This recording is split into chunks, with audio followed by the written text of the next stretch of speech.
զգուշացնում է մարդկանց։ Զգույշ եղեք, որ այս փոքրիկներից ոչ մեկին չհարամարեք, որովհետև նրանց հրեշտակները մշտապես տեսնում են իմ հոր երեսը, որ երկնքում է։ Երբեմն լինում է, չի ասում, դու դեռ շատ փոքր մարդ ես, որ ինձ հետ սեղան նստես։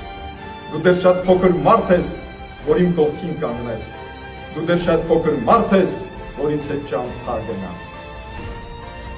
Այս փոքրերին է ընտրել Աստված։ Այն փոքրերին, որոնք աշխարհը արհամարել է։ Այն աղքատներին, որ արհամարում են։ Այն խեղճ մարդկանց, որոնց իրավունքները ոտնահարված են, բայց նրանք Աստծո զավակներն են։ Այդ արհամարված, անտեսված մարդիկ այս կյանքում։ Նրանք են բարեկամները Քրիստոսի։ Եվ այսօր պատահական չէ, որ Պողոս Առաքյալն ասում է Կոլոսացիներին ուղղված իր նամակի մեջ, որ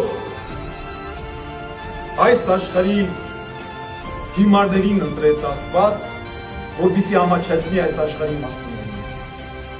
Այս աշխարհի տկարներին ընտրեց Աստված, որպեսզի ամաչեցնի այս աշխարհի հզորներին։ Եվ ոչ մի տոհմիկների, ոչ մի թագավորի, ոչ մի ազնվականի Քրիստոս չընտրեց, այլ ընտրեց տկարներին, արհամարված մարդկանց, պարզ ու հասարակ մարդկանց, այդ թվում նաև ձկնոցներին, որոնց դարձրեց իր առաքյալները։ Զգույշ եղեք, մի արհամարեք մարդկանց, մի մտածեք, որ դուք ավելի լավն եք քան մյուսները, ապրեք այնպես, որ Աստծուն հաճելի լինի, մնացեք Աստծո սիրո մեջ։